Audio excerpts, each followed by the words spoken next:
আলহামদুলিল্লাহ। এই পর্যায়ে আমাদের সামনে মূল্যবান নসিহত পেশ করবেন হাফেজ মোহাম্মদ মহিবুল্লাহ সাহেব। হাফেজ মোহাম্মদ মহিবুল্লাহ সাহেব, শিক্ষক ছাত্র মাদ্রাসা। আসসালামু আলাইকুম ওয়া রাহমাতুল্লাহি ওয়া বারাকাতুহু। আলহামদুলিল্লাহ الذي جعل الشمس والقمر بحسبان والنجم والشجر يسجدان وفضل زمانا على زمان كما فضل مكانا على مكان وإنسانا على إنسان ونشهد أن لا إله إلا الله وحده لا شريك له ونشهد أن محمدا عبده ورسوله أرسله الله تعالى بالحق بشيرا ونذيرا وداعيا إلى الله بإذنه وسراجا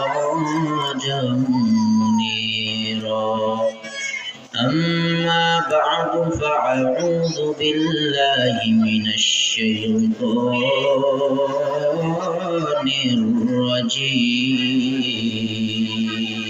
الرجيم بسم الله الرحمن الرحيم والسماء ذات البروج واليوم الموعود وشاهد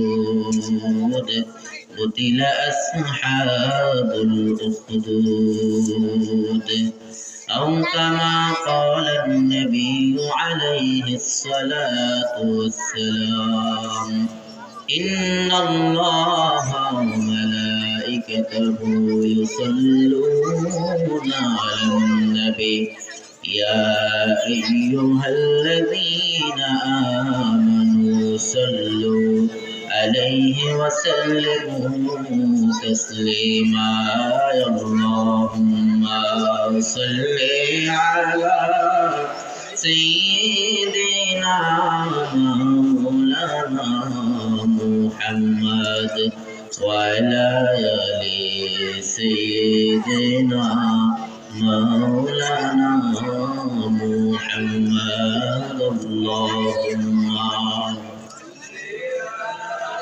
سيدنا مولانا محمد وعلى آل سيدنا পাশে মাটি পাশে মাটি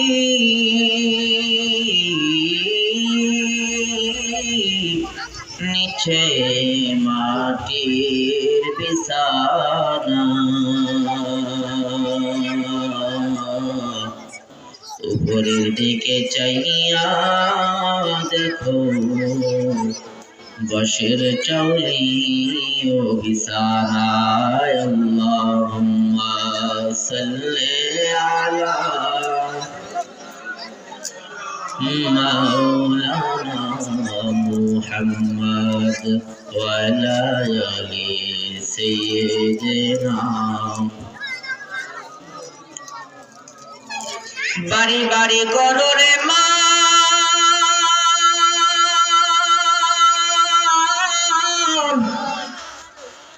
এবারে তো তোমার নাম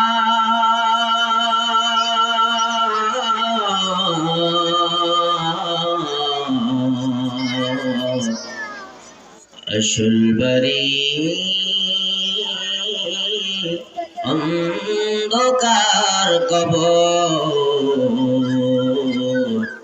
সঙ্গের সাথী পাইবানা আল্লাহুম্মা সাল্লি আলা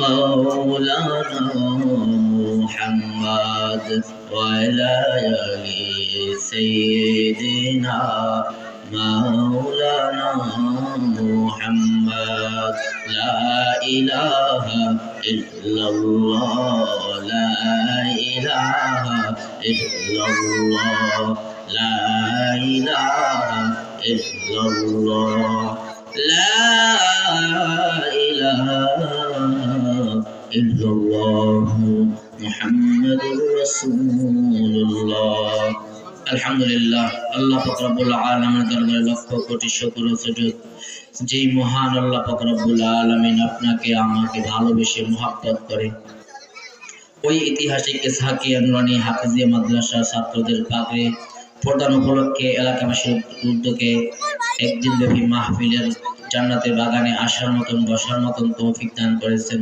এজন্য সকলে শুকরিয়া দান আদায় করে সকলে বলি আলহামদুলিল্লাহ। আমরা বলে থাকি এটা জান্নাতের বাগান,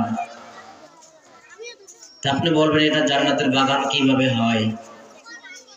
দেখবেন সদরঘাটে বা বরিশাল সদরঘাটে থেকে মানুষ লঞ্চের জন্য ডাকতেছে ঢাকা ঢাকা, কিন্তু বরিশালে বসে বলতেছে ঢাকা। কারণ কি? বলে এই লঞ্চে ওঠার পরে আগামীকাল সকালবেলা আপনি ঢাকা চলে যাবেন, এই জন্য সেটাকে বলে কি বরিশাল লঞ্চঘাটে বৈশা বলে ঢাকা। তা আমরা যেটাকে জান্নাতের বাগান বলি কেন? বলে এই বাগানে এমন মানুষ আসছে যে যারা আয়েশা অনেক গুনাহ করেছিল, কিন্তু তারা এই জান্নাতের ময়দানে বসে ভালো হয়ে গিয়েছে। একজন ডাকাইত নাম আসলো কালু ডাকাইত, চরমনের ময়দানে এসেছিলেন। এসে 3 দিনের বয়ান শুনে এমন আল্লাহর ওলি হয়ে গেছেন যে একটু নামাজ এখন ছাড়ে না। তো এই জন্য জান্নাতের বাগানে এসে কিছু কথা শোনা, তার উপরে আমল করা। কিছু কথা আমাকে বলার জন্য, আপনাদেরকে শোনার জন্য আল্লাহ তাআলা ধৈর্য হিম্মত দান করুক। সকলে বলি আমিন। সকলে শুকরিয়া আদায় করে সকলে বলি আলহামদুলিল্লাহ। আপনাকে আমাকে আল্লাহ তাআলা কতটা সুস্থ রেখেছেন, হয়তোবা এখানে বসে আমরা বুঝতে পারবো না। আমরা যদি ঢাকা পিজি হসপিটালে যাই বা বরিশালের শেরে বাংলা মেডিকেলে যাই, সেখানে গিয়ে যদি দেখতে পারি মানুষের আর্তনাদ কষ্ট, তাহলে আমরা অনুভব করতে পারবো যে আল্লাহ তাআলা আমাদেরকে কতটা সুস্থ রেখেছেন, কতটা মায়া করে রেখেছেন, মুহাব্বত করেছেন। আমরা তো চাইলেই পানি খেতে পারি, প্রস্রাব পায়খানা করতে পারি, কিন্তু হসপিটালের বিছানায় শুয়ে আছেন, খাবার খেতে পারেন না। এমন রোগ আল্লাহ তাআলা দিয়ে রেখেছেন, কোনো কাজই সে করতে পারে না। পবিত্র কালামুল্লাহ শরীফের সূরা বুরুজ তেলাওয়াত করেছি। আল্লাহ তাআলা বলেন ওয়াসসামা'i যাতিল বুরুজ, ওই বুরুজ বিশিষ্ট আসমানের কসম। আল্লাহ তাআলা কেন কসম করলেন? আমরা মানুষেরা একটা মানুষকে বুঝাইবার জন্য কসম করে থাকি, কিরা কাইটা থাকি। মানুষটা যখন আমাদের কথা বিশ্বাস করে না, তখন আমরা কিরা করি। আল্লাহ তাআলা বান্দাকে অনেক ভালোবাসেন। আল্লাহ তাআলা চায় না তার কোনো বান্দা জাহান্নামে যাক। চায়? আল্লাহ তাআলা চায় না কোনো বান্দা জাহান্নামে যাক। আল্লাহ ভালোবাসেন। পয়গম্বর নূহ আলাইহিস সালাতু ওয়াস সালামের নাম শুনছেন? হযরত নূহ আলাইহিস সালাতু ওয়াস সালাম 900 বছর দাওয়াত দিলেন। 900 বছর দাওয়াত দেওয়ার পরে তার মাত্র 80 থেকে 82 জন লোক মুসলমান হয়েছিলেন। নূহ আলাইহিস সালাম নারাজ হয়ে গিয়েছিলেন, আল্লাহর কাছে বরদোয়া করছেন, আল্লাহ এই জাতি আপনাকে মানতে চায় না, আমি তাদেরকে দাওয়াত দিলে তারা দাওয়াত কবুল করতে চায় না, তারা আমাকে দেখলে পলায়ন করে, যারা আমাকে দেখলে পলায়ন করে। আল্লাহ তাআলার কাছে নূহ আলাইহিস সালাম ধ্বংসের জন্য দোয়া করলেন। আল্লাহ তাআলা পেলাবন দিয়ে নূহ আলাইহিস সালামের জাতিকে ধ্বংস করে দিলেন। এরপরে আল্লাহ তাআলা নূহ আলাইহিস সালামকে ডাক দিয়া কয়, নূহ রে, ও নূহ, হাতের ভিতরে মাটি নাও। নূহ আলাইহিস সালাম হাতের ভিতরে মাটি নিলেন। মাটি দিয়া কত বড় পাতিল বানাও। আমরা যে জিনিসটাকে মাটিটা পাতিল বলি, বা অনেক সময় মাটির তৈরি জিনিসগুলো দেখি, মাটির তৈরি পাতিল বানাইতে বলেছেন আল্লাহ তাআলা। পয়গম্বর নূহ আলাইহিস সালাম মাটির পাতিলগুলো বানায়। আল্লাহ তাআলা বলে নূহ এগুলো রৌদ্র দেওয়ার পরে আল্লাহ বলে এই মাটিগুলো তুমি পরিষ্কার করে রাখো। আল্লাহর নবী নূহ আলাইহিস সালাম আল্লাহর হুকুম মতো ওই মাটির পাতিলগুলোকে কোনো ময়লা লাগাইতে দেয় না, পানি লাগাইতে দেয় না, পানি থেকে হেফাজত করলেন। কয়েকদিন পরে আল্লাহ তাআলা বলেন নূহ হাতের মধ্যে লাঠি নাও। নূহ আলাইহিস সালাম হাতের মধ্যে লাঠি নিলেন। আল্লাহ বলে যে পাতিলগুলো তুমি বানাইছো পাতিলগুলো ভেঙে ফেলাও। নূহ আলাইহিস সালাম পাতিলগুলো ভেঙে ফেলাইলেন। নূহ আলাইহিস সালাম বসে বসে কান্না করতেছেন, মন খারাপ। এবার আল্লাহ ডাক দিয়া কয় নূহ রে তোমার মন কেন খারাপ? নূহ ডাক দিয়া কয় আল্লাহ আমি তোমার মহিমা কিছুই বুঝতে পারি নাই, কেন বা বাড়াইতে কইছো, কেন বা ভাঙতে কইছো? আল্লাহ ডাক দিয়া কয় নূহ রে এই লাঠিগুলো এই পাতিলগুলো বানানোর পর এই পাতিলগুলোর ভিতরে কি তুমি রূহ দান করছো? কয় না, রূহ দান করি নাই। তুমি যখন পাতিলগুলো মারছো পাতিলগুলো কি কান্না করছে? কয় না, কান্না করে নাই। এ নূহ রে তুমি যখন পাতিলের উপর আঘাত করছো পাতিলগুলো কি বাঁচার জন্য আর্তনাদ করছে? কয় না, করে নাই, করে নাই। আল্লাহ বলে আমিও তো আমার বান্দারে আদর করে বানাইছি, জাহান্নামে দিবার জন্য বানাই নাই। আমি যখন আমার বান্দাগুলারে মারতে যাই আমার এক একটা বান্দা বাঁচার জন্য আর্তনাদ করছে, কিন্তু তুমি নবীর দোয়া আমি ফিরে দিতে পারি না। ও নূহ আমি তোমার দোয়া ফিরে দিতে পারি না, এই জন্য ধ্বংস করে দিয়েছিলাম। নূহ রে আমার বড় মায়া হয় আমার বান্দা যেন জাহান্নামে না যায়।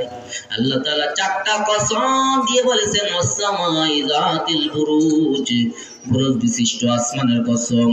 এই আসমানটা কত বড় জানো? এই পৃথিবীর মানুষ বৈজ্ঞানিকেরা আজ পর্যন্ত এই আসমান পর্যন্ত যেতে পারে নাই। ওয়াল ইয়াউমিল মাউদ, ওই কিয়ামতের দিনের কসম, যেই দিন মা তার সন্তানকে চিনবে না, বাবা তার সন্তানকে চিনবে না, ভাই ভাইরে চিনবে না, বোন বোনরে চিনবে না, স্বামী তার স্ত্রীকে চিনবে না, স্ত্রী তার স্বামীকে চিনবে না। ওই দিনের কসম আল্লাহ করে বলেন ওয়াল ইয়াউমিল মাউদ ওয়া শাহিদিন ওয়া মাশহুদ। আরাফাতের ময়দানের কসম আল্লাহ তাআলা করেন, আরাফাতের দিনের কসম আল্লাহ করলেন। আরাফাতের ময়দান বড় দামি সম্পদ। হজ করতে যাওয়ার পর যদি কেউ আরাফাতের ময়দানে না যায় তার হজ আল্লাহ কবুল করেন না। আরাফার মাঠে যে জন যায় গুনাহ তার সবই ঝরে যায়। এ পাপীর মনের বাসনা কবে যে যাব মদিনা। আরাফার মাঠে যখন কোন বান্দা যায় আল্লাহ রাব্বুল আলামিন তার জীবনের গুনাহগুলোকে মাফ করে দেয়। আরাফার ময়দান কেমন দামি ময়দান! আমার আপনার মা হযরতে হাওয়া আলাইহিস সালাম, আপনার আমার জাতির পিতা হযরতে আদম আলাইহিস সালাতু ওয়াস সালামকে গম খাওয়ার কারণে আল্লাহ দুনিয়াতে পাঠিয়ে দিয়েছেন। আল্লাহ তাআলা দুইজনকে দুই প্রান্তে ছেড়ে দিয়েছেন। দুইজন কান্না করতে করতে করতে আগাইতে থাকতে থাকতে যেই ময়দানে আয়েশা দুইজন একত্র হয়েছেন সেই ময়দানের নাম আরাফাতের ময়দান। যেই ময়দানে হাসরের ময়দান আল্লাহ বসাইবে ওই ময়দানের নাম আরাফাতের ময়দান। ওই ময়দানে আমাদের হাসরের ময়দান হবে। ওই ময়দানের কসম আল্লাহ করলেন, কসম করেছেন আল্লাহ তাআলা জুমার দিনের। জুমা একটা ইসলামী সম্পদ। জুমার কসম আল্লাহ তাআলা করেছেন। গরিবের হজের দিন জুমার দিনকে বলা হয়। এই হজের জুমার দিনের কসম করে আল্লাহ তাআলা আলহামদুলিল্লাহ আল্লাহ রাব্বুল আলামিন চারটা কসম দিয়ে বলতেছেন, হে নবী আপনি আপনার উম্মতকে জানায়া দেন তারা যতক্ষণ পর্যন্ত ঈমানি পরীক্ষায় উত্তীর্ণ হতে পারবে না ততক্ষণ পর্যন্ত তারা জান্নাতে যেতে পারবে না। এই কথাটা বলে আল্লাহ পাক রব্বুল আলামিন অতীতের একটি ঘটনা বর্ণনা করেছেন। জায়গার নাম ইয়ামিন দেশ, যেখান থেকে হযরতে শাহজালাল শাহপরান বাংলার জমিনে এসা ইয়ামান দেশ থেকে শাহজালাল শাহপরান রহমাতুল্লাহ মানুষের কাছে ইসলামের দাওয়াত পৌঁছে দিয়েছেন। ওই ইয়ামান দেশের একজন বাদশা ছিল। আল্লাহ নবী দুনিয়াতে আসা 70 বছর আগের ঘটনা আল্লাহ পাক রব্বুল আলামিন সূরা বুরুজের ভিতরে জানায়া যায়, ও নবী, ইয়ামান দেশের একজন বাদশার নাম ছিল বাদশাহ ইউসুফ জুন আওয়াত। ওই বাদশাহ মুসলমানদের শত্রু, নিজেকে খোদা দাবি করত। এমন একটা সময় আল্লাহ পাক রব্বুল আলামিন একটা বান্দাকে পাঠাইলেন যার নাম আব্দুল্লাহ বিন তামির নামের একটা সন্তান। বাদশা তার প্রজাদেরকে তার আকৃষ্ট করার জন্য, ক্ষমতা দেখাইবার জন্য বিশ্ব জাদু শিক্ষা দিতেন। জাদুর মাধ্যমে তিনি নিজেকে খোদা দাবি করতেন। এই জাদু মন্ত্র একজন মুরব্বী সবাইকে দেখাইতো। বিদ্যা মুরব্বী হইতে হইতে একটা পর্যায়ে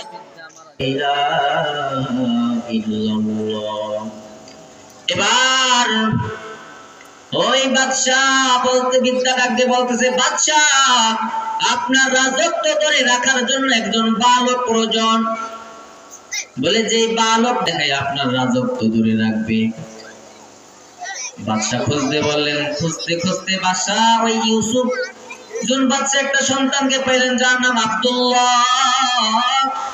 আব্দুল্লাহ এসে জাদু বিদ্যা শিখতে শুরু করে দিয়েছেন। হঠাৎ করে ওই আব্দুল্লাহ আওয়াজ পেয়েছেন যে একজন ঈসা আলাইহিস সালাতু ওয়াস সালামের অনুসারী আছে, যিনি কালেমার দাওয়াত মানুষের কাছে দিয়ে দিয়ে বেড়ান। তার কাছে যাওয়ার পর তিনি ইসলামকে শিখতে পারলেন, ইসলামের কথা জানতে পারলেন। ইসলামের কথা শোনার পর আব্দুল্লাহর ভিতরে ইসলাম ধর্ম গ্রহণ করার জন্য আগ্রহ চলে আসলো। এই জন্য আমাদের ছাত্র হওয়া দরকার। আমরা মরণ পর্যন্ত শুধু শিখতে চাই, শিক্ষার কোনো শেষ নাই। বড় পীর আব্দুল কাদের জিলানী রহমাতুল্লাহ আলাইহি দরবারে একজন মহিলা গিয়া কয়, ও আব্দুল কাদের জিলানী হুজুর, কয়েকদিন আগে আমার একটা মেয়ে মারা গেছেন। আমার মেয়েটাকে যদি কবর খনন করে দেখার সুযোগ হইতো, আমি কবর খনন করে আমার মেয়েটাকে একটু দেখতাম। আমার মেয়েটাকে আমি এত ভালোবাসি, হুজুর যদি জায়েজ থাকতো আমি প্রতিদিন কবর খনন করে করে আমি আমার মেয়েটাকে দেখতাম। কিন্তু কয়েকদিন আগে আমার মেয়েটা দুনিয়ার মায়া ত্যাগ করে পরকালে চলে গেছেন। হুজুর আপনি একটু দোয়া করেন, আমি যেন আমার মেয়েটাকে স্বপ্ন যুগে দেখতে পাই। আব্দুল কাদের জিলানী রহমাতুল্লাহ তাকে সবক শিখাইয়া দিলেন, যাও মা যাও, প্রতিদিন রাতের বেলা ঘুমানোর সময় 2 রাকাত নামাজ পড়ে ঘুমাইবা। সূরাতুত তাকাসুর পড়তে পড়তে ঘুমাইবা। সূরা তাকাসুর পড়ে পড়ে মহিলা রাতের বেলা ঘুমায় আমল করতেছে। হঠাৎ স্বপ্ন দেখে তিনি এক রাস্তা দিয়া গভীর জঙ্গলের দিকে হাইটে যাইতেছেন। গভীর জঙ্গলে যাওয়ার পর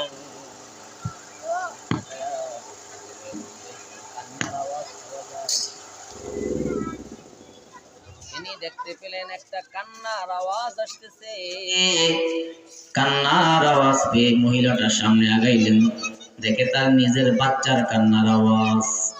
সামনে আগাইলেন, দেখে তার সন্তানটা দাইকা দাইকা কয়, মাগো, ও মা, তুমি আমারে বাঁচাও, আমি আগুন সহ্য করতে পারি না গো মা, তুমি আমারে বাঁচাও, তুমি আমারে বাঁচাও। মহিলার ঘুম ভেঙে যায়। ফজরের নামাজ পড়ে মহিলা কাঁপতে কাঁপতে বড় পীর আব্দুল কাদের জিলানীর দরবারে যায়। ডাক দিয়া কয়, গো হুজুর, আমার মেয়েটা মারা গেছে, আমার এতটা দুঃখ লাগে নাই। আমি আমার মেয়েটাকে স্বপ্ন যুগে দেখি, আমার মেয়েটা কান্না করে বলে, মা আমারে বাঁচাও, আমারে বাঁচাও, আমি জাহান্নামের আগুন আর সহ্য করতে পারি না। আব্দুল কাদের জিলানী রহমাতুল্লাহ ডাক দিয়া কয়, হে মা, তুমি কি তোমার সন্তানকে কোরআন শিক্ষা দাও নাই? না। তুমি কি তোমার সন্তানকে হাদিস শিক্ষা দাও নাই? না। তুমি কি তোমার সন্তানকে কোরআন শিক্ষা দাও নাই? না না, কোরআন শিক্ষা দেই নাই। আমার মেয়েটাকে আমি এত পরিমাণ ভালোবাসতাম, আমার মেয়েটা কোনোদিন খানা খাওয়া চাইবার আগে আমি আমার মেয়েটার সামনে হাজির করতাম। আমি মা মানুষের বাড়িতে কাজ করতাম, আমি বাসি খাবারগুলোকে আমি আমার মেয়েটার জন্য নিয়ে আসতাম। আমি আমার মেয়েটাকে অনেক ভালোবাসতাম। আব্দুল কাদের ডাক দিয়া বলে, যেই ভালোবাসার কারণে তুমি তোমার সন্তানকে জাহান্নামের দিকে ঠেলে দিয়েছো।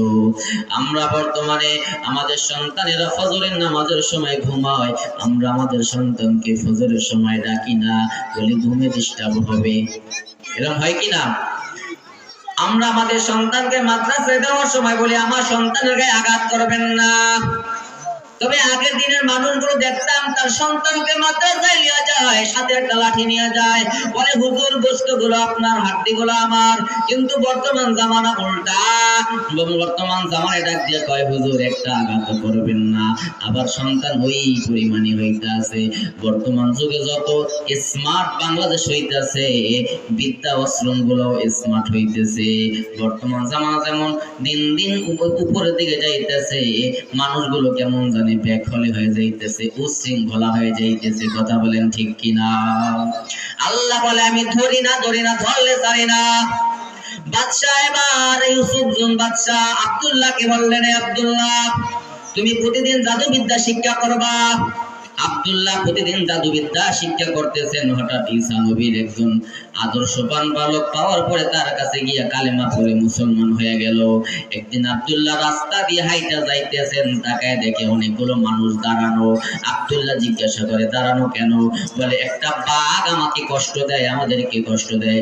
আব্দুল্লাহ হাতের ভিতরে একটা পাথর নিয়ে বলে, আল্লাহ তুমি যদি সত্য হয়ে থাকো, আমি পাথরটা নিক্ষেপ করার সঙ্গে সঙ্গে যেন বাঘটা মরে যায়।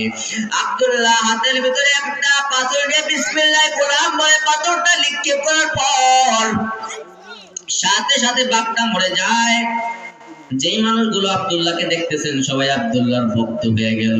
আরেকদিন দেখতেছে সাপ মানুষকে কষ্ট দেয়, তো সাপের গায়ে কঙ্কর নিক্ষেপ করার সঙ্গে সঙ্গে সাপটা মারা গেল। এরপরে কয়েকদিন পরে বাদশার একজন উজির ছিল, তার একটা চক্ষু কানা ছিল। ওই বাদশা আব্দুল্লাহর কাছে যায়, আব্দুল্লাহ তুমি নাকি এমন জাদু জানো, যেই জাদু দিয়া তুমি যদি চোখের উপরে চোখ হাত বুলাও অন্ধ চোখ ভালো হয়ে যায়। আব্দুল্লাহ আমার মাথার উপরে আমার চোখের উপরে হাতটা বুলাইয়া দাও। আব্দুল্লাহ যখন তার চোখের উপরে হাত বুলাইলেন, চোখটা ভালো হয়ে গেল। এবার ওই আব্দুল্লাহ ডেকে বলে, সাবধান, খবরটা যেন বাদশা জানতে না পারে। কিন্তু উজির যখন বাদশার সামনে গেল, যাওয়ার পরে বাচ্চা ডাক দিয়া কয়, এ উজির তোমার চক্ষুটা নষ্ট, তোমার যে অন্ধ, তোমার একটা চক্ষু নাই, কিভাবে ভালো হয়েছে? বলে বলতে চায় না, পরে আঘাত করার পর বলে, আব্দুল্লাহ আমার চক্ষু ভালো করে দিয়েছেন। এবার আব্দুল্লাহর কাছে বাদশা টোকা পাঠাই। আব্দুল্লাহ বাদশার কাছে আসলেন। আসার পরে বাদশা জিজ্ঞাসা করতেছে, হে আব্দুল্লাহ তুমি এমন জাদু কোথা থেকে শিখেছো? আব্দুল্লাহ তখন বলে, এটা কোনো জাদু না, যিনি আপনারে বানাইছেন, যিনি আমারে বানাইছেন ওই আল্লাহ রাব্বুল আলামিনের নাম নিয়ে আমি যখন তার চোখের উপরে হাত বুলাইলাম, সঙ্গে সঙ্গে তার চক্ষু ভালো হয়ে যায়। বাদশা ডাক দিয়া কয়, আব্দুল্লাহ আল্লাহ আবার কে? আমি তো তোমার খোদা। বলে, না না তুমি আমার খোদা না। এবার বাদশার মেজাজ গরম হয়ে যায়। আব্দুল্লাহকে বলে, আমি কি করতে পারি দেখবানি?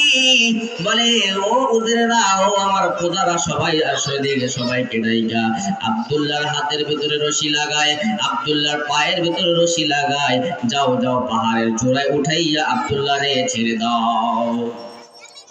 যখন বাদশাকে ও আদেশ পাইয়া আব্দুল্লাহকে নিয়ে পাহাড়ের চূড়ায় উঠলেন। এবার সাইরা দিবেন, আব্দুল্লাহ আসমানের দিকে তাকাইছে, তাকায় বলতেছে, আল্লাহ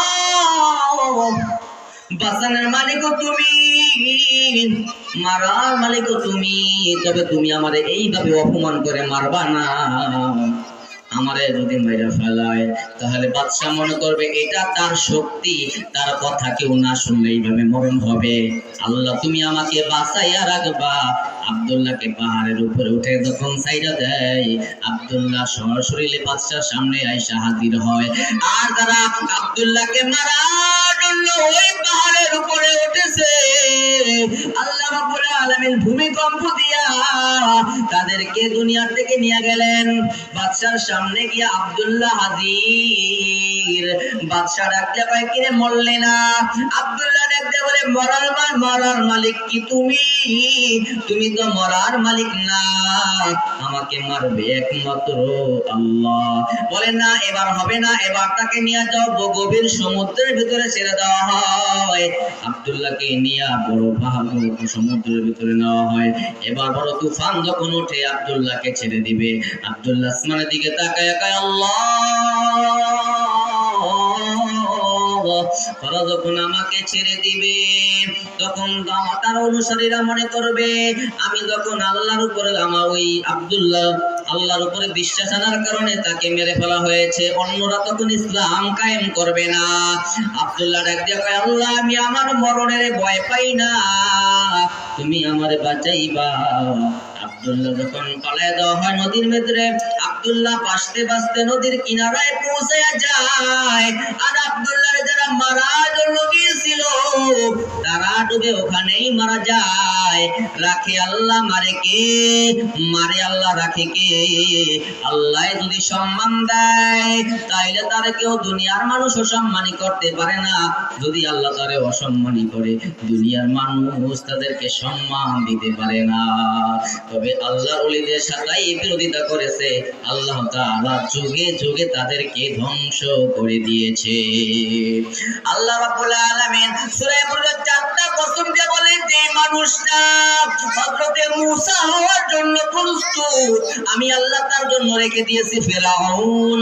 যেই মানুষটা ইব্রাহিম হওয়ার জন্য প্রস্তুত, তার জন্য রেখে দিয়েছি নমরুদ। যেই মানুষটা আমি আল্লাহর জন্য হয়ে যায়, আমি আল্লাহ তাআলা তার পিছনে একটা বড় শত্রু লাগিয়ে দেই।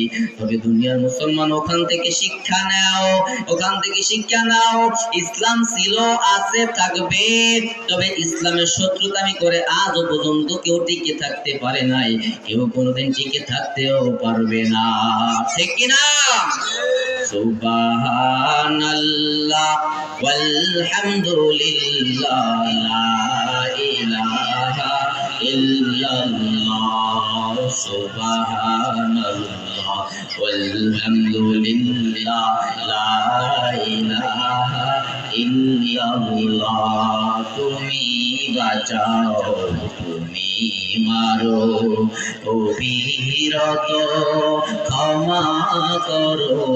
তুমি বাঁচাও, তুমি মারো, অবিরত ক্ষমা করো। ধরার যে জন তাকে ধরো, ধরার যে জন তাকে ধরো। তোমার মুঠোয় সবই আল্লাহ। সুবহানাল্লাহ ওয়ালহামদুলিল্লাহ, লা ইলাহা ইল্লাল্লাহ, সুবহানাল্লাহ ওয়ালহামদুলিল্লাহ, লা ইলাহা ইল্লাল্লাহ। এবার ওই আব্দুল কাদের জিলানীর কাছে যে মহিলা গিয়েছিলেন, তার দোয়ার জন্য গিয়ে বলতেছে, নবী আল্লাহর ওলি, আমার মেয়েটার জন্য একটু দোয়া করেন, আমার মেয়েটাকে যেন আল্লাহ মাফ করে দেয়। মহিলা আবার বাড়িতে চলে আসলেন। একদিন ঘুমায় রইলেন, স্বপ্নে যুগে দেখে তার মেয়েটা জান্নাতুল বাগানে ঘোরাফেরা করতেছে। মেয়েটাকে দেখতে কয়, মা, আমি না দেখেছিলাম তুমি জাহান্নামের আগুন বের করতেছো। ও মা, আমি না তোমাকে দেখেছি, তুমি না বলছো মা আমারে বাঁচাও। আজ তুমি কিভাবে এই জান্নাতের ভিতরে আসতে পেরেছো? তখন মেয়েটা ডাক দিয়া বলে, এই রাস্তার পাশ দিয়া কিছু চলবে এলেন যাওয়ার পথ কারণে আল্লাহ পাক রব্বুল আলামিন আমাকে মাফ করে দিয়েছে। চলবে এলেমের যাওয়ার কারণে আল্লাহ রব্বুল আলামিন কবর আযাব ক্ষমা করে দিয়েছে। সুবহানাল্লাহ। আল্লাহ পাক রব্বুল আলামিন আমাদের সন্তানকে হাফেজ আলেম করার মতন তৌফিক দান করুন, বলি আমিন। ওয়া আখিরু দাওয়ানা আলহামদুলিল্লাহি রাব্বিল আলামিন।